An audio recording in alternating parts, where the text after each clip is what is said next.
Digital ಮೀಡಿಯಾದ ಎಲ್ಲ ಆತ್ಮೀಯ ಸೋದರಿಗೆ ನಮಸ್ಕಾರ. ಇವತ್ತು ತಮ್ಮ ಮಾಧ್ಯಮದ ಮುಖಾಂತರ ತಿಳಿಪಡಿಸುವ ವಿಷಯ ಏನಂದರೆ, ಇದೇ 27ನೇ ತಾರೀಕಿಗೆ ಕಲಬುರಗಿ ನಗರದ ಜಿಲ್ಲಾಧಿಕಾರಿಗಳ ಕಾರ್ಯಾಲಯದ ಮುಂದುಗಡೆ ತಳವಾರ ಸಮಾಜಕ್ಕೆ ಆಗುತ್ತಿರುವ ಅನ್ಯಾಯವನ್ನು ಖಂಡಿಸಿ ಬಹುದೊಡ್ಡ ಮಟ್ಟದ ಹೋರಾಟವನ್ನು ಈಗಾಗಲೇ ತಯಾರಿಯನ್ನು ನಡೀತಾ ಇದೆ. ಸುಮಾರು 2 ವರ್ಷಗಳಿಂದ ನಿರಂತರವಾಗಿ ತಳವಾರ ಸಮಾಜದವರಿಗೆ ಆಗ್ತಕ್ಕಂಥ ತೊಂದರೆಯನ್ನ ಖಂಡಿಸಿ ಪ್ರತಿಭಟನೆ, ಮೆರವಣಿಗೆಗಳು, ಹಲವಾರು ಧರಣಿ ಸತ್ಯಾಗ್ರಹಗಳು, ಪಾದಯಾತ್ರೆಗಳು, ಹೋರಾಟವನ್ನ ನಡೀತಾ ಬಂದಿದೆ. ಹಾಗಾಗಿ 27ನೇ ತಾರೀಕಿಗೆ ಇಲ್ಲಿವರೆಗೂ ಸಮರ್ಪಕವಾಗಿ ನ್ಯಾಯ ಸಿಕ್ಕಿಲ್ಲ ಅಂತೇಳಿ ಖಂಡಿಸಿ 27ನೇ ತಾರೀಕಿಗೆ ದೊಡ್ಡ ಮಟ್ಟದ ಹೋರಾಟ ಇದೆ. ಆ ಹೋರಾಟಕ್ಕೆ ನಮ್ಮೆಲ್ಲರ ಸಂಪೂರ್ಣ ಬೆಂಬಲವನ್ನ ವ್ಯಕ್ತಪಡಿಸ್ತಾ ಇದ್ದೇವೆ. ಅದರ ಜೊತೆಗೆ ತಳವಾರ ಸಮಾಜದ ಬಂಧುಗಳು ಅತಿ ಹೆಚ್ಚಿನ ಸಂಖ್ಯೆಯಲ್ಲಿ ಬರಬೇಕು. ಅದರ ಜೊತೆಗೆ ಕಲಬುರಗಿ ಜಿಲ್ಲೆಯಲ್ಲಿ ಇರ್ತಕ್ಕಂಥ ಪ್ರಗತಿಪರ ಹೋರಾಟಗಾರರು, ವಿವಿಧ ಸಮಾಜದ ಮುಖಂಡರು ಕೂಡ ಈ ತಳವಾರ ಸಮಾಜಕ್ಕೆ ಆಗುತ್ತಿರುವ ಅನ್ಯಾಯವನ್ನ ಸರಿಪಡಿಸುವ ಸಲುವಾಗಿ ನೈತಿಕವಾದ ಬೆಂಬಲವನ್ನು ವ್ಯಕ್ತಪಡಿಸುವುದರಿಂದ ಈ ಸಮಾಜದ ಪರವಾಗಿ ತಾವು ಕೂಡ ಧ್ವನಿ ಎತ್ತದಂಗೆ ಆಗ್ತದೆ. ಹಾಗಾಗಿ ವಿವಿಧ ಸಮಾಜದ ಮುಖಂಡರು ಕೂಡ ಈ ಹೋರಾಟದಲ್ಲಿ ಪಾಲ್ಗೊಳ್ಳಬೇಕು. ಈ ಹೋರಾಟವನ್ನು ಯಶಸ್ವಿಗೊಳಿಸಬೇಕು. ಸರ್ಕಾರ ಮತ್ತು ಜಿಲ್ಲಾ ಆಡಳಿತದ ಕಣ್ಣು ತೆರೆಸಬೇಕು ಅಂತೇಳಿ ನಾನು ಇವತ್ತು ಮನವಿಯನ್ನ ಮಾಡ್ಕೋತಾ ಇದ್ದೇನೆ. ವಿಶೇಷವಾಗಿ 2020ನೇ ಸಾಲಿನಲ್ಲಿ ಕೇಂದ್ರ ಸರ್ಕಾರ ಅಧಿಸೂಚನೆಯನ್ನು ಹೊರಡಿಸಿ ತಳವಾರನ್ನ ಎಸ್ಟಿಗೆ ಸೇರ್ಪಡೆ ಮಾಡಲಾಗಿದೆ. ಸೇರ್ಪಡೆ ಆದ ನಂತರ 2022ರಲ್ಲಿ ಅಧಿಕೃತವಾದಂಥ ನೋಟಿಫಿಕೇಶನ್ ಅನ್ನ ಬರ್ತದೆ. ಬಂದ ನಂತರ ಕರ್ನಾಟಕ ರಾಜ್ಯದಲ್ಲಿ ಲಕ್ಷಾಂತರ ಜನ ಯಾರು ಹಿಂದೂ ತಳವಾರತ್ತಿದಾರೋ, ಶಾಲಾ ದಾಖಲಾತಿಗಳು ಮತ್ತು ಅವರ ಮೂಲ ಹಿಡ್ಕೊಂಡು ಯಾರು ತಳವಾರ ಇದ್ದಾರೆ ಅವರು ಸರ್ಟಿಫಿಕೇಟ್ಗಳನ್ನು ತೆಗೆದುಕೊಂಡಿದ್ದಾರೆ.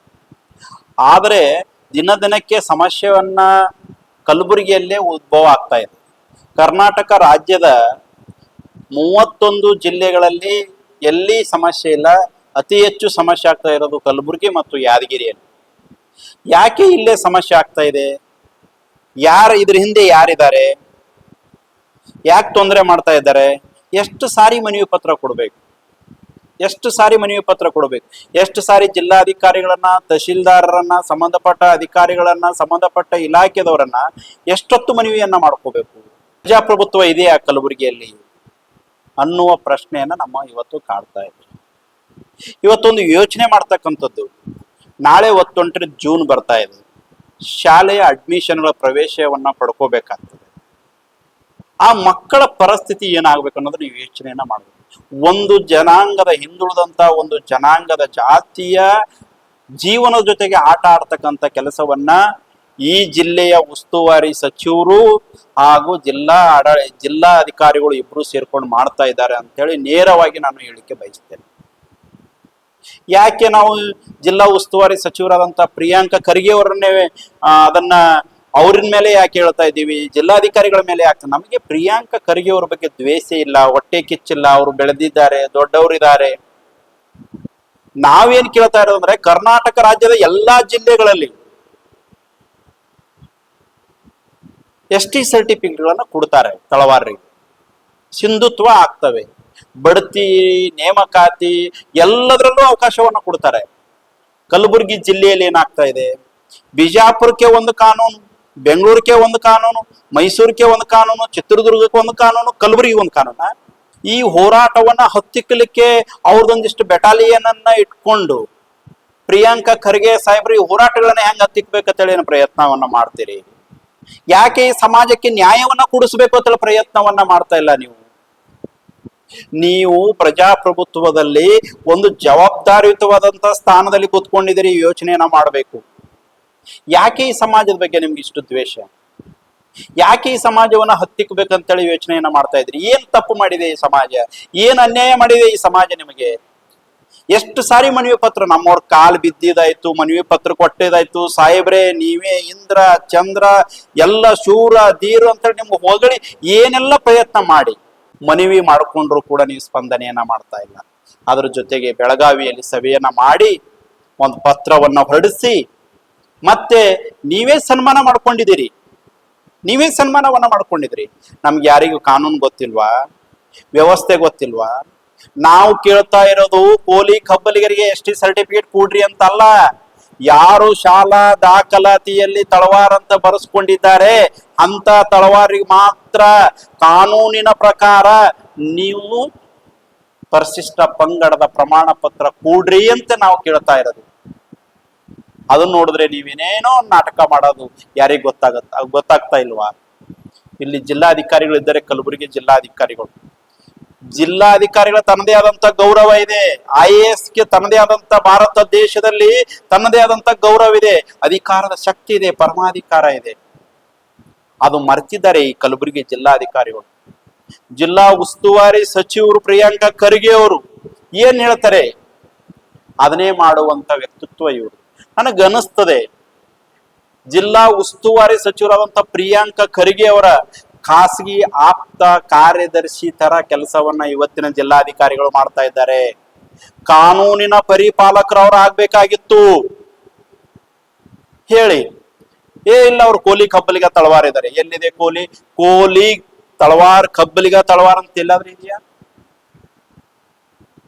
ಕರ್ನಾಟಕ ರಾಜ್ಯದಲ್ಲಿ ಇರ್ತಕ್ಕಂಥದ್ದು ಒಂದೇ ತಳವಾರು, ಅದು 88H ಇರ್ತಕ್ಕಂಥ ತಳವಾರು.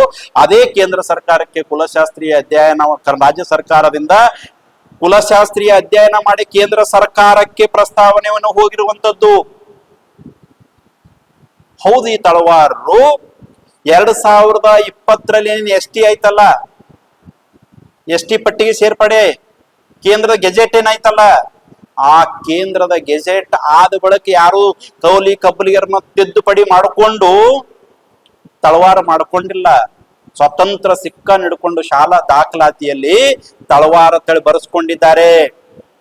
ಯಾವುದೇ ಒಬ್ಬ ವ್ಯಕ್ತಿ ನಕಲಿ ಮಾಡ್ಬೇಕಾದ್ರೆ, ಫೋರ್ಜರಿ ಮಾಡ್ಬೇಕಾದ್ರೆ, ಅದು ಆದ ನಂತರ ದುರಾಸೆದಿಂದ ಅದು ಪಡ್ಕೊಳ್ಳಿಕ್ಕೆ ಫೋರ್ಜರಿ ಮಾಡ್ತಾನೆ. ಹಂಗಂದ್ರೆ 75 ವರ್ಷದ ಹಿಂದೆ ತಳವಾರ ಅಂತೇಳಿ ಶಾಲಾ ದಾಖಲಾತಿಯಲ್ಲಿ ಬರ್ಕೊಂಡಿದ್ರಲ್ಲ, ಅವತ್ತು ಈ ತಳವಾರ ಜನಾಂಗಕ್ಕೆ ಕನಸು ಬಿದ್ದಿತ್ತ 2020ರಿಗೆ ST ಆಗ್ತದೆ, ಅವಾಗ ನಾವು ST ಸರ್ಟಿಫಿಕೇಟ್ ತಗೋಬೇಕಂತ ಕನಸು ಬಿದ್ದಿತ್ತ? ಯೋಚನೆ ಮಾಡ್ರಿ, ಬಿಡ್ರಿ ದ್ವೇಷೆಯನ್ನ, ಹೊಟ್ಟೆ ಕಿಚ್ಚನ್ನ, ಈ ಸಮಾಜವನ್ನ ತುಳಿಬೇಕನ್ನ ಮನೋಭಾವನೆ ಬಿಟ್ಟು ಕಾನೂನಾತ್ಮಕವಾಗಿ ಯೋಚನೆಯನ್ನ ಮಾಡ್ರಿ. ಯಾರೋ ಒಂದಿಷ್ಟು ಜನ ಹೇಳ್ತಾರೆ ಅವ್ರು ನಕಲಿ ಮಾಡ್ತಾ ಇದ್ದಾರೆ. ನಕಲಿ ಅಲ್ಲ ರೀ, ಶಾಲಾ ದಾಖಲಾತಿ ನಾವು ಅದನ್ನೇ ಹೇಳ್ತಾ ಇರೋದು. ದಾಖಲಾತಿಗಳನ್ನ ನೋಡಿ ಸರಿಯಾದ ನೋಡಿ. ಕುಲಶಾಸ್ತ್ರೀಯ ಅಧ್ಯಯನದಲ್ಲಿ ಪ್ರಮುಖ ಪಾಯಿಂಟಿಗೆ ಬರ್ತೀನಿ. ಕುಲಶಾಸ್ತ್ರೀಯ ಅಧ್ಯಯನದಲ್ಲಿ 28,800 ತಳವಾರಿದ್ದಾರೆ ಅಂತ ಹೇಳಿ ಅವತ್ತು ಕೇಂದ್ರಕ್ಕೆ ಪ್ರಸ್ತಾವನೆಯನ್ನ ಕಳಿಸಿದ್ರಲ್ಲ, ಆ 28,800 ತಳವಾರು ಎಲ್ಲಿ ಹೋದ್ರು ಕಲಬುರಗಿ ಜಿಲ್ಲೆಯಲ್ಲಿ ತೋರಿಸಿ. ಹಂಗಂದ್ರೆ ನೀವು ಅವತ್ತು ಕುಲಶಾಸ್ತ್ರೀಯ ಅಧ್ಯಯನದಲ್ಲಿ ಆ ಸಂಖ್ಯೆ ಕಳಿಸಿದ್ದು ಸುಳ್ಳನ?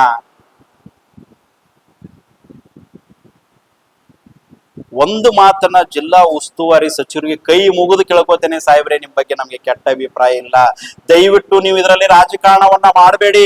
ಒಂದು ಸಮಾಜ, ತಳವಾರ ಸಮಾಜವನ್ನ ಕೊಲೆ ಮಾಡ್ತಕ್ಕಂತ ಕೆಲಸ ಆಗ್ತಾ ಇದೆ ನಿಮ್ಮಿಂದ. ಈ ಸಮಾಜದ ಶಾಪ ನಿಮ್ಗೆ ಒಂದಿನ ತಟ್ಟಬೇಕಾಗ್ತದೆ. ಈ ಹಿಂದುಳಿದಂತ ಸಮಾಜ, ಧ್ವನಿ ಇಲ್ಲದಂತ ಸಮಾಜ, ರಾಜಕೀಯ ಶಕ್ತಿ ಇಲ್ಲದಂತ, ಆರ್ಥಿಕ ಶಕ್ತಿ ಇಲ್ಲದಂತ ಸಮಾಜವನ್ನ ಕತ್ತು ಹಿಚ್ಚುಕುವಂತ ಕೆಲಸವನ್ನ ನೀವು ಜವಾಬ್ದಾರಿ ಸ್ಥಾನದಲ್ಲಿ ಕೂತ್ಕೊಂಡು, ನೀವು ನಿಮ್ ತಂದೆಯವರು ರಾಜಕೀಯವಾಗಿ ಬಹಳ ಶಕ್ತಿವಂತರಿದ್ದೀರಿ, ಯಾರಿಗೆ ಬೇಕಾದ್ರೂ ಕುತ್ತಿಗೆ ಹೊತ್ತು ಸಾಯಿಸಟ್ಟು ತಾಕತ್ತು ನಿಮ್ಗೆ ಬಂದ್ಬಿಟ್ಟಿದೆ. ಅದೇ ಕೆಲಸವನ್ನ ಈ ಜಾತಿಗಳ ಮೇಲೆ ಮಾಡ್ತಾ ಇದ್ದೀರಿ ಅನ್ನೋದನ್ನ ಬಹಳ ಎಚ್ಚರಿಕೆಯಿಂದ ಈ ಮಾತನ್ನ ನಾನು ಹೇಳಿಕೆ ಬಯಸ್ತೇನೆ.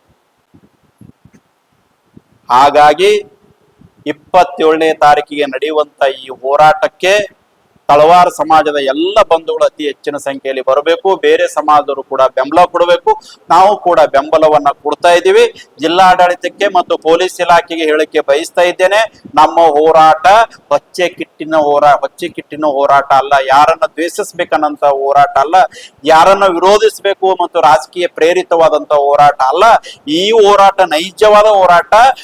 ಈ ಸಮಾಜದ ಪ್ರತಿಯೊಬ್ಬ ವ್ಯಕ್ತಿಗಳ ಬದುಕಿನ ಹೋರಾಟ ಇದೆ. ಬದುಕಿನ ಜೊತೆ ಯಾರೂ ದಯವಿಟ್ಟು ಚೆಲ್ಲಾಟ ಆಡಬೇಡಿ. ಇದರಲ್ಲಿ ರಾಜಕೀಯ ಮಿಶ್ರಿತ ಮಾಡಬೇಡಿ. ಯಾರ ಮೇಲೂ ಕೂಡ ದ್ವೇಷ, ಹೊಟ್ಟೆ ಕಿಚ್ಚು, ಟೀಕೆ ಟಿಪ್ಪಣಿ ಮಾಡೋದು ಬೇಡ. ಈ ಹಿಂದುಳಿದಂತ ಈ ಸಮಾಜವನ್ನ ಇನ್ನೊಂದಿಟ್ಟು ತುಳಿದು ಮೆತ್ತ ಮಾಡ್ತಕ್ಕಂಥ ಕೆಲಸ ದಯವಿಟ್ಟು ಆಗಬಾರದು. ಹಾಗಾಗಿ ಅದಕ್ಕಾಗಿ ನಿಮ್ಮನ್ನು ಕಣ್ತಿರಿಸಬೇಕಂತೇಳಿ ಮತ್ತೆ ದೊಡ್ಡ ಹೋರಾಟ ನಡೀತಾ ಇದೆ. ಆ ಹೋರಾಟಕ್ಕೆ ಎಲ್ಲರೂ ಬರಬೇಕು ಅಂತೇಳಿ ಮಾಧ್ಯಮದ ಮುಖಾಂತರ ಮತ್ತೊಮ್ಮೆ ಕೈ ಮುಗಿದು ಕೇಳ್ಕೊಂಡು ನಾನು ಮಾತನ್ನು ಮುಗಿಸ್ತೇನೆ. ಎಲ್ಲರಿಗೂ ನಮಸ್ಕಾರ.